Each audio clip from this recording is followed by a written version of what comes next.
We did never do this in Europe. No, we never did this. No, we did not do this in Congo. We did not do this in India. We did not do this in Indonesia like the Dutchman. No, we never did. Yes, of course we did. Hello and welcome back to my channel. This is US History Through Dutch Eyes. And my name is Johan and I'm a typical Dutchman. And I often wonder, why is there such a gap in the understanding between the US and Europe? Where is this coming from? And I want to find out to dive into the US history and looking for those points that I think, here we see and find a difference between both nations, great nations. And if you want to join me and if you want to help me to make closing this gap of understanding between those two nations, then like and subscribe so we can close this gap. And today I'm going to react to the American Revolution again, because that's where we went off. And this time we're going to look at the Battle of Saratoga at 1777, which should be the turning point in the Revolutionary War against the British. I already liked and subscribed to the channel, and the link to the video, the original video that I'm using here, is also inside the description. So let's start it and see what happened at Saratoga. In 1777, the war is entering its second bloody year. Both sides have been learning important lessons from the war, first ignited at Lexington and Concord. Battles like Bunker Hill have proved that the Americans can stand up against professional British. Yeah, both I've seen, and yes, Americans could stand up as being the normal guys, the normal man against a professional army. Troops, while the failed invasion of Canada showed both loyalist resolve and how unforgiving the countryside could be for marching armies. By spring, the British are finally ready to start significant and ambitious offensive campaigns, while other European powers look on with increasing interest. Colonial battlefield defeats in 1776 had persuaded Washington of two things. Firstly, that he would not be able to replicate Bunker Hill with a war of posts, as the British would now simply outflank his positions.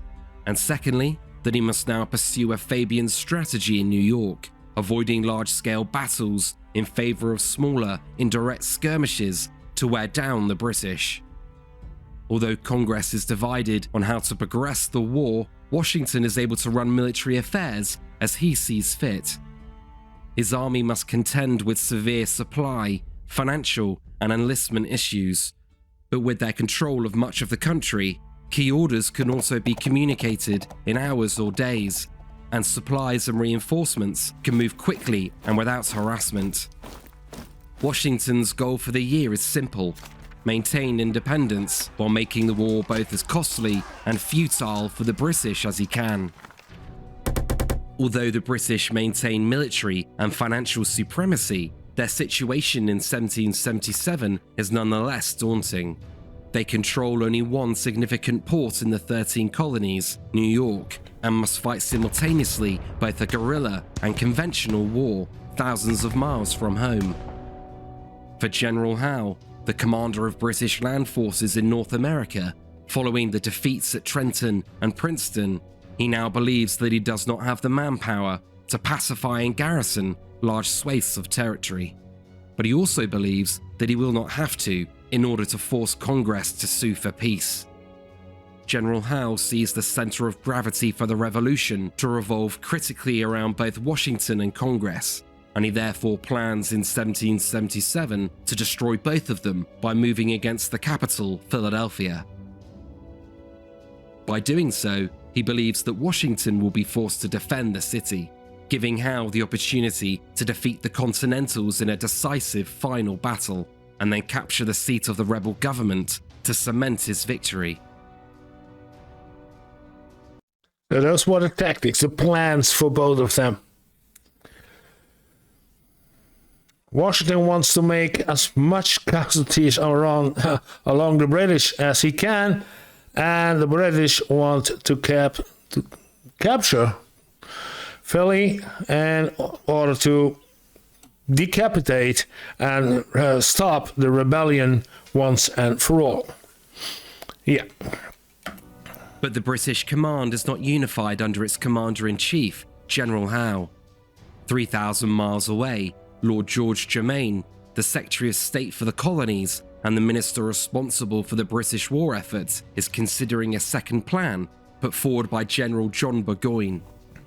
Burgoyne is an aggressive commander, well liked by his troops, but he is also arrogant and desperate to take an independent command in North America.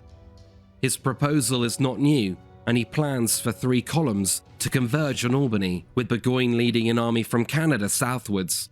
The theory is that by controlling the Hudson River, they can isolate and besiege the more rebellious New England colonies.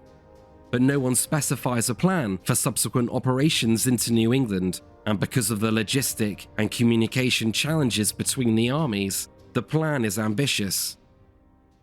Crucially for many officers in the field, it remains unclear how exactly control of the Hudson River will deliver the knockout blow to the colonists envisioned by politicians in London.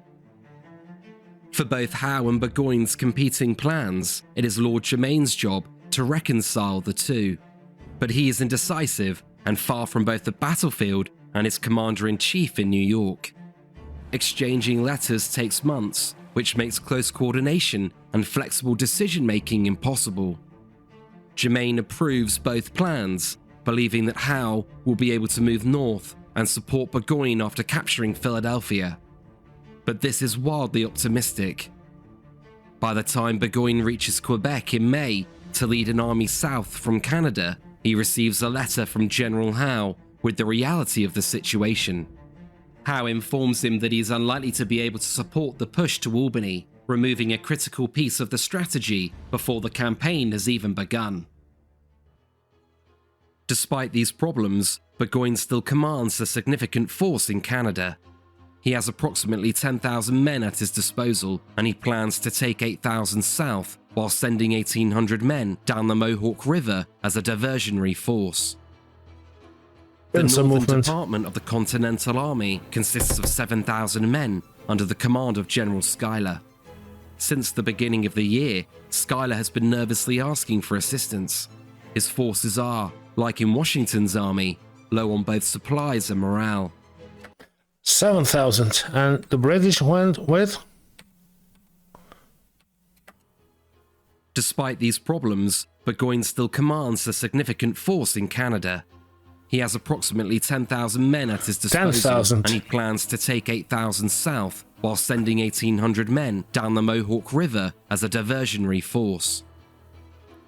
The Northern Department of the Continental Army consists of 7,000 men under the command of General Schuyler.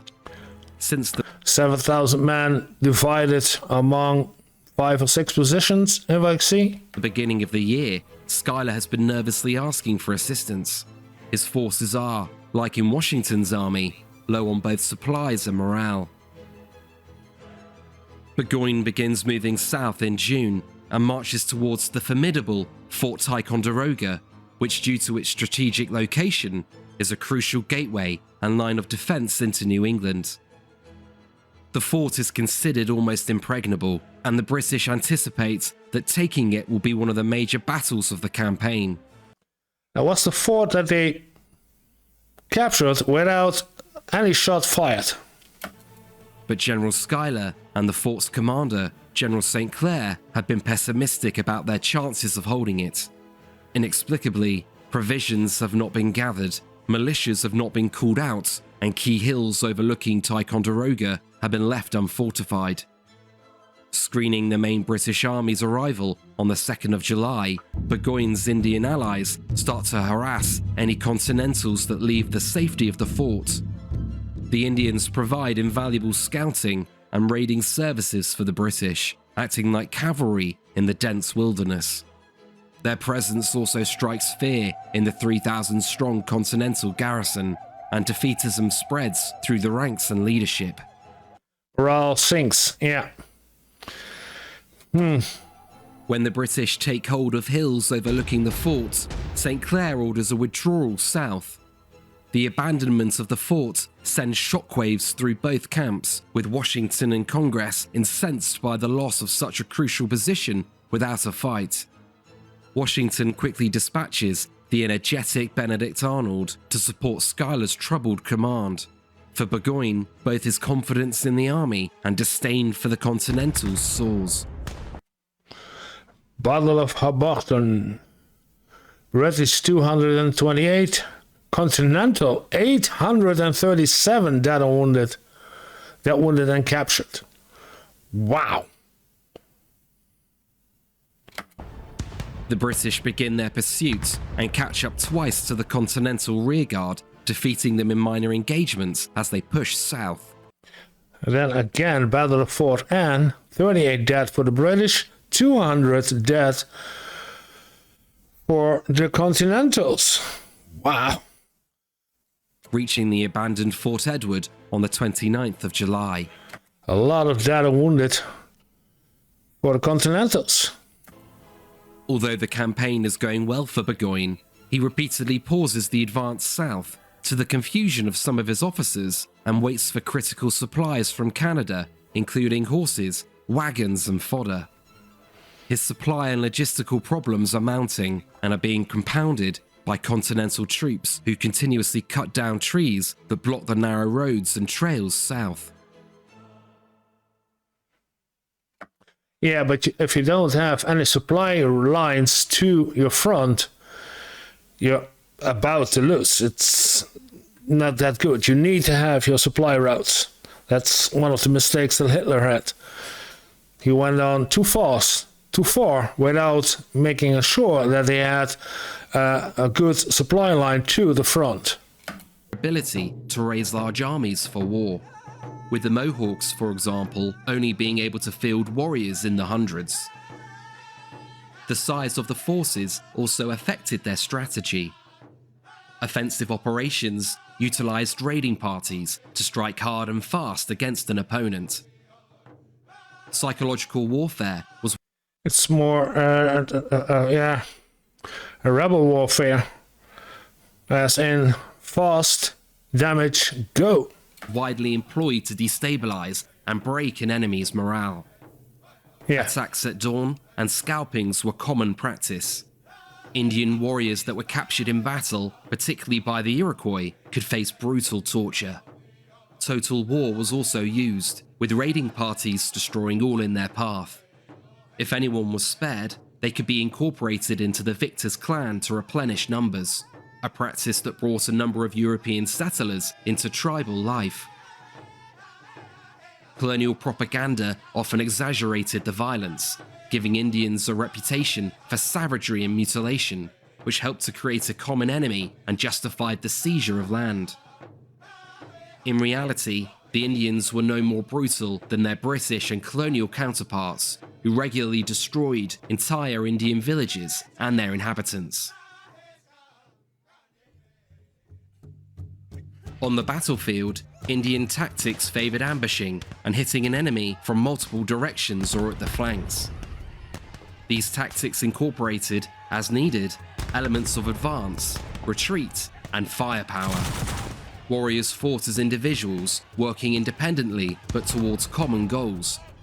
Fighting against European foes in wooded terrain, an Indian warrior would often wait for the flash of a musket before charging and closing for the kill using clubs, knives, and tomahawks.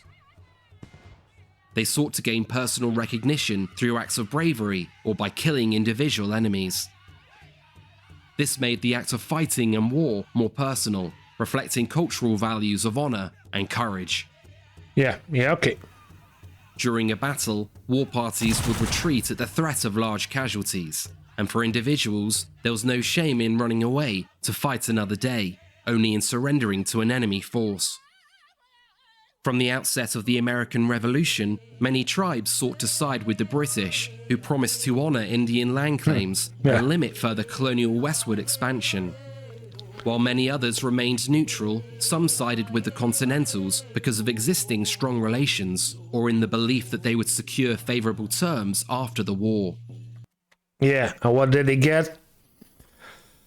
Some Indian territories, now reservations for the tribals, but all in all, they were forced off their land.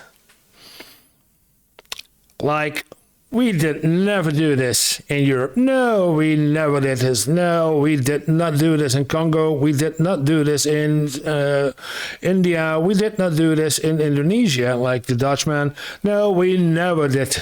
Yes, of course we did. Damn, we were brutal in those days. The British were not the only one who made a mess of their colonialism. The Spanish, the French, the Dutch, we all did. Within the Iroquois Confederacy, the Mohawks, Seneca, Onondagas and Cayugas became important British allies, as the Oneidas and Tuscaroras became for the Continentals. The divided Confederacy, for the most part, avoided... Oh. And between two... The Iroquois Confederacy, the Mohawks, Seneca, Onondagas and Cayugas became important British allies. British? As the Oneidas and Tuscaroras became for the Continentals. So, division in the tribes too. Divided Confederacy, for the most part, avoided combat against one another and provided their European allies with critical scouting, raiding, and intelligence gathering services. Whatever the outcome of the war, the loss of land, cultural identity, and independence would inevitably continue for the besieged tribes of North America. You want war? I'll give you war. You'll see the enemy and you'll be the first to run. General Herkimer to his officers before the Battle of Oriskany, August 6th, 1777. Further west, British General St. Leger has been moving with his 1,800-strong diversionary force along the Mohawk River. He arrives at Fort Stanwix on the 2nd of August, and unlike at Ticonderoga, this time the Continental garrison makes a stand. As the siege commences, an 800-strong Patriot and Indian force is organized to relieve the garrison and marches west to Fort Stanwix. But St. Leger is informed of their movements and sends a combined party of 500 loyalists and Indians to intercept. For the militias now converging on each other, many of the men on both sides were relatives or knew each other as neighbors. Okay. Boy. Relatives or neighbors. Likewise for the Indians, the tribes on both sides were from the Iroquois nation. The Seneca chiefs, fighting with the Loyalists, select a ravine to ambush the approaching Patriot force at Oriskany, placing Loyalist militias across a stream and Indian warriors on the flanks. The approaching Patriot commander, General Nicholas Herkimer, has been hesitant to advance, but his brother is a known Loyalist fighting with St. Leger, and Herkimer is soon accused by his men of also being a Loyalist, which convinces him to push forward. As the colonists enter the ravine, the slaughter begins. The Patriots fight bravely, but attack. Yeah, wow. This is truly a massacre. From all sides. Within 30 minutes, half of the 800 men have been killed or flee. As the fighting continues, a sortie from the fort attacks the now empty Loyalist camp, forcing the ambush to eventually be called off. But the damage has been done. British majority of Indians, 93 dead and wounded. Continentals, 385 dead, 50 wounded and 30 captured. Wow, 77. A lot of Americans died there. And 385 Patriot militiamen lay dead, with another 80 wounded and captured. For the Continentals, despite the disaster, the garrison at Fort Stanwix does not submit to calls to surrender. Soon afterwards, Benedict Arnold brings a further relief column west, and on his approach, he's able to spread rumors in St. Leger's camp that the approaching Continental force is larger than it really is. The British fall for the ruse and end the siege, falling back to Canada and abandoning their advance on Albany. General Burgoyne soon finds out about St. Leger's withdrawal. A letter from General Howe also finally confirms that he will not be able to assist the campaign, critical information that Burgoyne keeps secret from his senior officers. To add to the isolation, the majority of the Indians begin to leave the army, following both tensions over alleged atrocities and Burgoyne's misunderstanding and mishandling of the relationship. In an attempt to improve his continuous supply issues, Burgoyne sends a detachment of 1,400 German troops to Bennington to capture cattle and fodder, but they are met by Yeah, the Germans were there. Yeah, Hessians, yeah. 2,500 Continentals under General John Stark, who kill 200 and capture a further 700 Germans. As August turns into September, both armies now have approximately 6,500 men. At this critical juncture, Burgoyne has a decision to make. He can... A lot of Americans died. Continentals died in those months of 77. fall back to Ticonderoga for the winter or push on to Albany. Despite having every reason to turn back, Burgoyne insists that his orders from London are clear and he continues the advance. At the same time, Congress replaces the dispirited General Schuyler with General Horatio Gates, a cold and arrogant former British Army officer who brings the Continentals closer to Burgoyne and digs in south of Saratoga on heights blocking the road to Albany.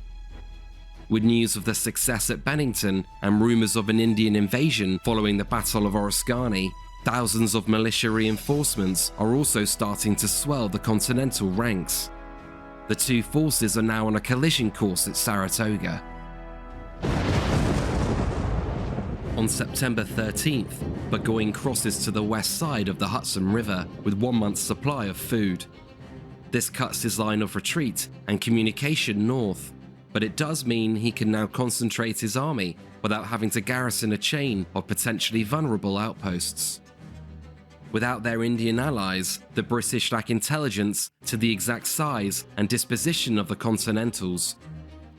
Oh, yeah, okay. So the Indians moved away because of the monstrosities. But Burgoyne does know that the Americans are dug in along the Bemis Heights.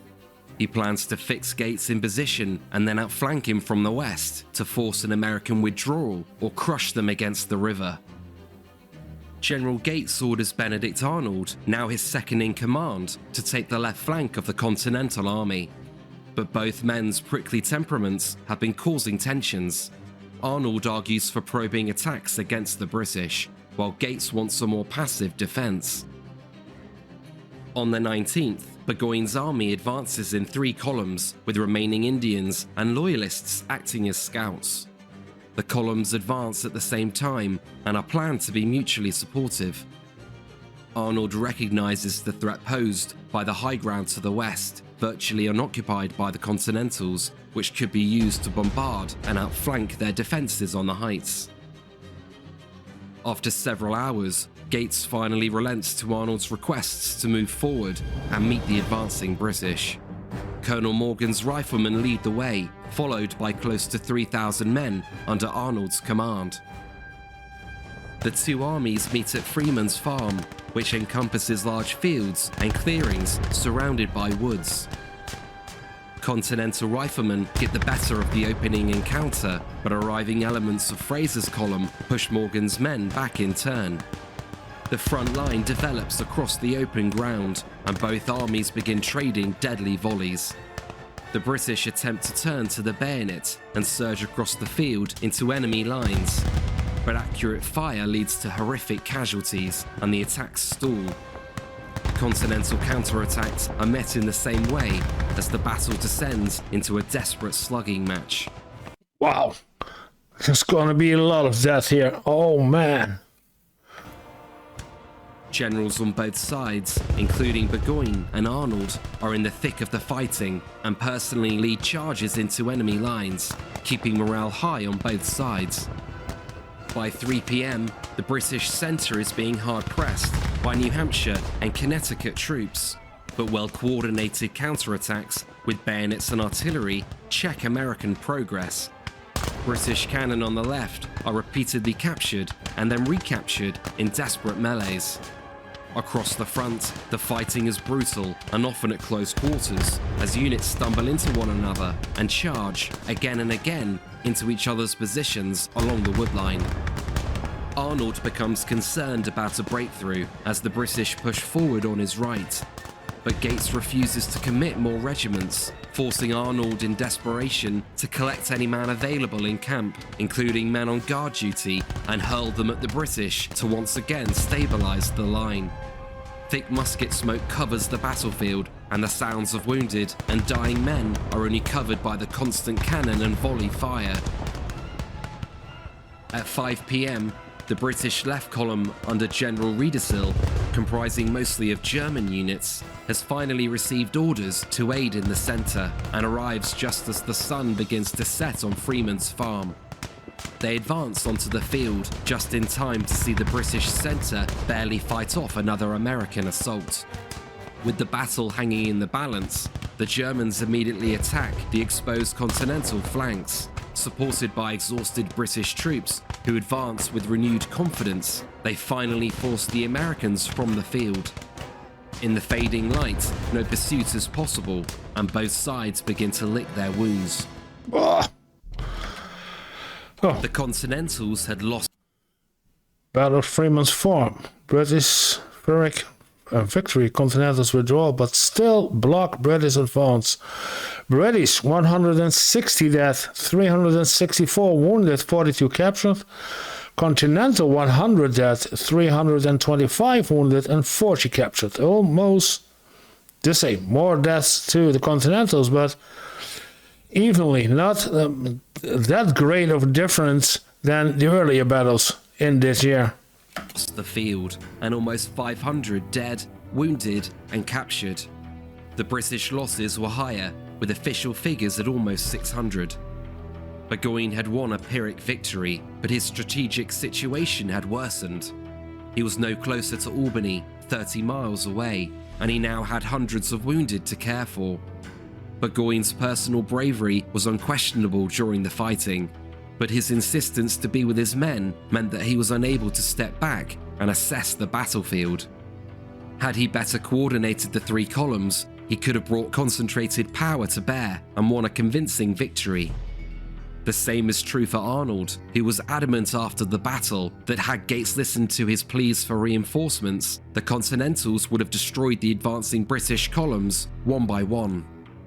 It seemed that both sides' inability to concentrate their forces had led to bloody stalemate at Freeman's Farm. In the following days, Burgoyne starts to dig in and build fortifications of his own. On the 21st of September, he receives vital news. General Clinton in New York had been reading reports from the north with growing concern and now offers Burgoyne a lifeline. To divert Continental troops south, on October 3rd, Clinton and 3,000 men move up the Hudson River. A string of forts are quickly captured, and Clinton's force soon comes within 70 miles of Saratoga. Burgoyne sits tight and makes no further attacks while he waits for news of Clinton's arrival. But just as a second expedition is preparing to move on Albany, General Howe orders Clinton to instead send his army to Philadelphia. Clinton is So, from the south, the British came up also. So we have the Americans trapped in Saratoga from the north, from the troops from Canada, and from the south in Clinton's side. So this is not looking very well. Furious at the decision, but he can do nothing, and Burgoyne will have to fight his way out of Saratoga alone. I'm afraid to trust you, Arnold. General Horatio Gates responding to Benedict Arnold's request to attack the British on 7th October of 1777.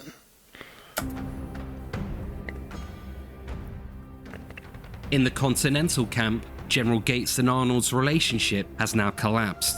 Despite Arnold leading the army at Freeman's Farm, Gates fails to mention him in dispatches and then removes many of the troops under his command. The insults are too much for the fiery Arnold, and he considers leaving the army. After a petition is signed by almost the entire army's colonels and generals requesting that he stays, Arnold relents. But aside from the senior rivalries, the Continental Army is in good condition and fresh militia arrive in the camp each day, bringing the total to over 12,000 men. Across the two alpha dogs fighting on the general. It's never good. It's never good in an army when there are two dogs fighting for the same bone. Field, Burgoyne's position is quickly becoming desperate. Heavy rain and cold temperatures are damaging morale and leading to daily desertions. And without his Indian allies, he has little to no intelligence of his enemy, who now controls the no man's land and the surrounding territory. To reach Albany, he must defeat or outmaneuver Gates's army before his supplies run out, giving him weeks. But even in Albany, he would still face a bitter winter deep in enemy territory. A retreat to Ticonderoga remains possible, but his slow-moving army would be vulnerable to attack along the way. By early October, Burgoyne must make a decision. He orders a reconnaissance in force for October 7th as one last attempt to test the American flank for weaknesses and forage for much-needed food. If a weakness is found, the entire army will attack the following day. If not, the army will finally retreat north and to the safety of Canada. At 10 AM on the 7th, Burgoyne leads his 1,700-strong reconnaissance force towards the American lines. When news reaches Gates of the British movements, he dispatches Arnold to investigate, their relationship finally being restored in the previous days. Morgan's riflemen are ordered against the British right. And again, at a river. On one side of the river and on the other side of the river. Strategic, yeah, it's always in and those New Hampshire days. regiments are sent against the left.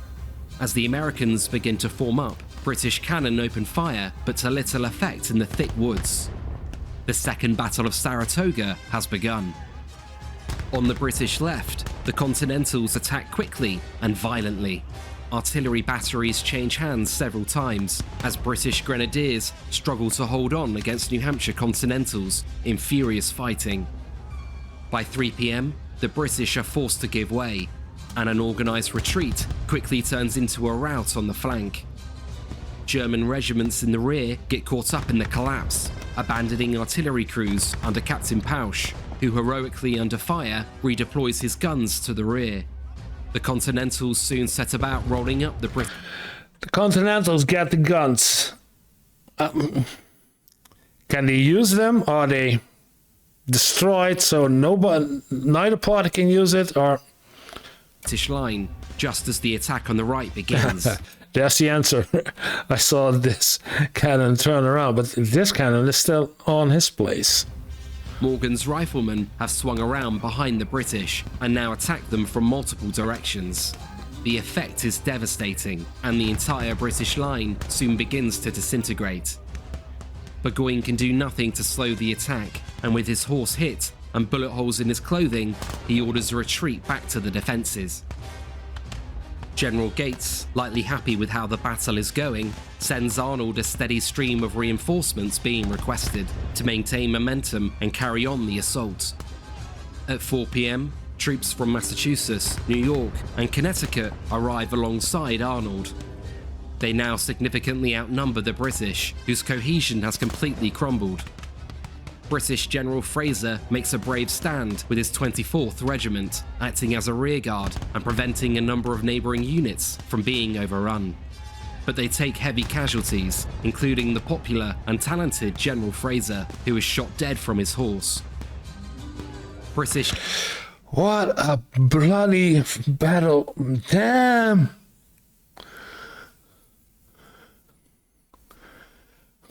I know.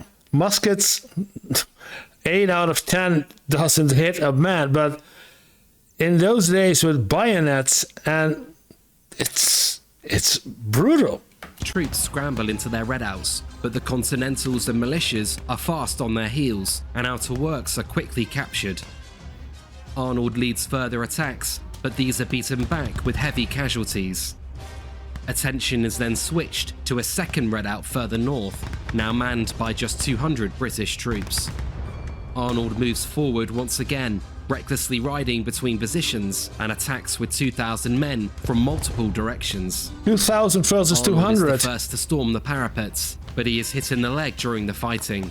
Perhaps wanting to die a hero, he tells surrounding comrades that he wished the bullet had gone through his heart instead.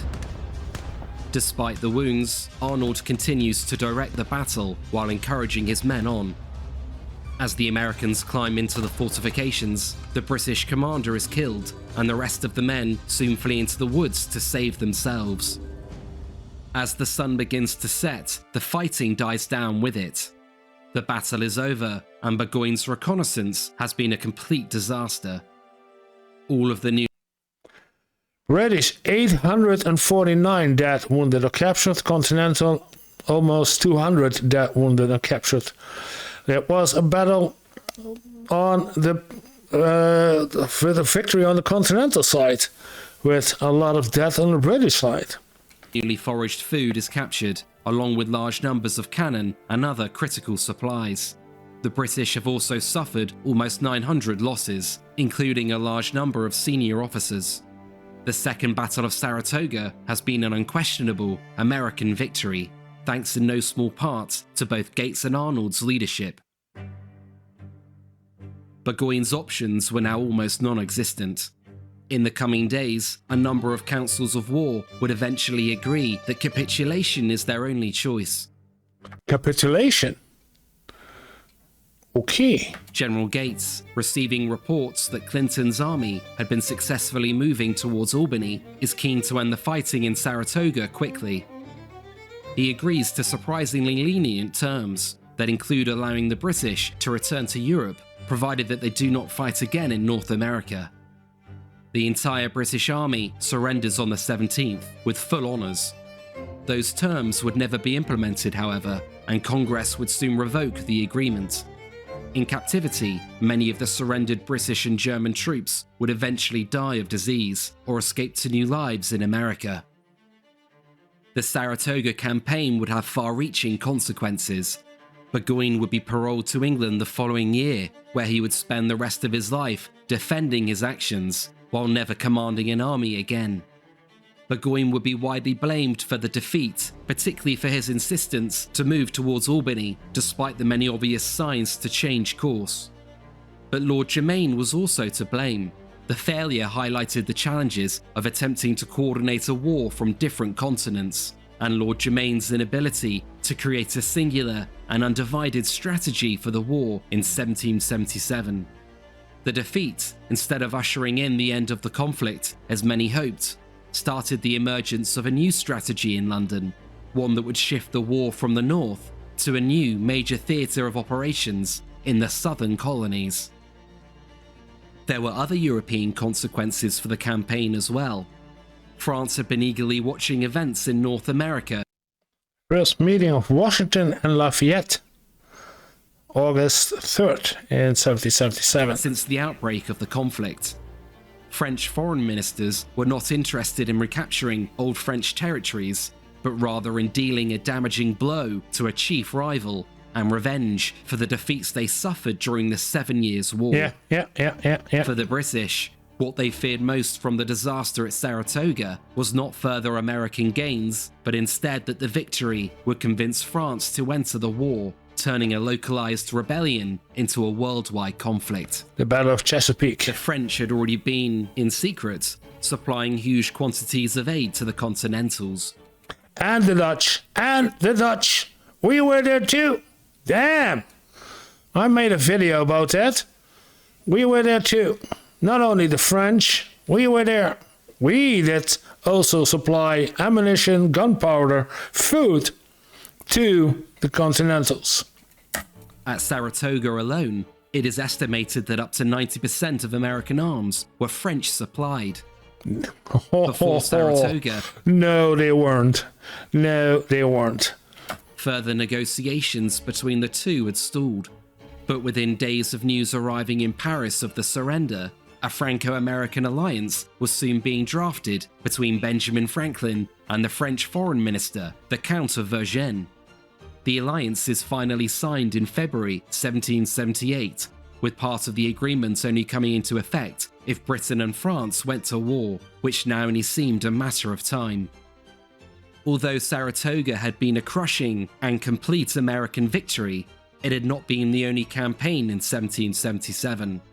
Further south, General Howe had begun a major campaign against both Washington and Philadelphia, where he is looking to deliver a knockout blow. Thank you for watching our series on the American Revolution.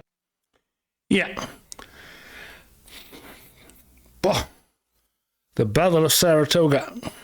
The battle that turns the victory was the turn of the Americans against the British, and it turns the war in the favor of the Americans, and well, the French now entered too. Wow, a lot of blood was spilled on those fields. Good, interesting, good to know. If you liked, like and subscribe to the channel, and we will look further into what happens in the American Revolution and whatever.